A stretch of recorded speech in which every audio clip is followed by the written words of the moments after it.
What if the answers to your most confusing thoughts, your darkest fears, or even your biggest dreams were hidden deep within your own mind, just waiting to be discovered? One man dedicated his life to exploring those depths.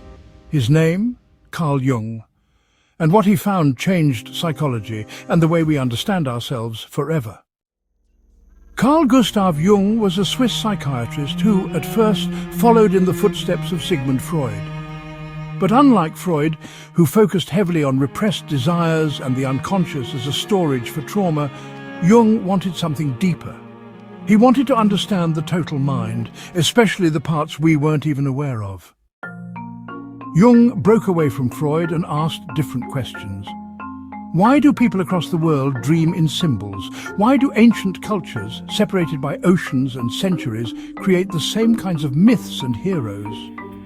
Why do we feel called to grow, evolve, and face our fears?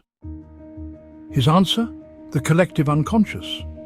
The collective unconscious isn't just your personal history, it's a shared memory bank, a spiritual archive of symbols, instincts and emotions inherited from every human that came before you. According to Jung, we all tap into the same dream space filled with common patterns and symbols.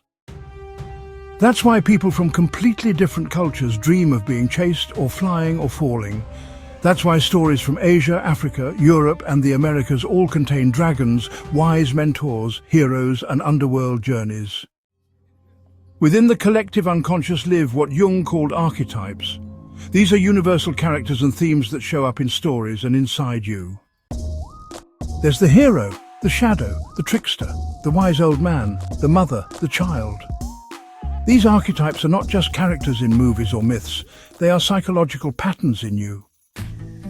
Ever feel like you're torn between two sides of yourself? Ever sabotage your own success or feel like you're searching for something more? You might be living out an archetype without even realizing it. The shadow is one of Jung's most important and unsettling ideas. It's the part of you that you hide, deny or reject. It could be fear, anger, shame, even power. Not all of it is evil, but all of it is unconscious. If you don't face your shadow, it controls you. But when you bring it to light, when you recognize, accept, and even integrate it, you become whole. This process is called shadow work. And for many people, it's the first step towards healing and personal transformation. Jung didn't just theorize. He dove into his own mind, exploring dreams, symbols, and inner voices. His famous Red Book documented his own descent into the unconscious, a journey of madness, creativity, and awakening. Today, Jung's ideas shape far more than psychology. If you've ever taken a Myers-Briggs test, studied dream symbols, analyzed your inner child, or followed the hero's journey in storytelling, you're seeing Jung's fingerprints. His influence shows up in therapy, in personal growth, in movies, in spiritual circles and in everyday life. And his message is timeless. Know yourself.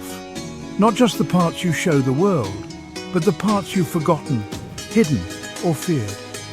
In doing so, you don't just heal, you awaken.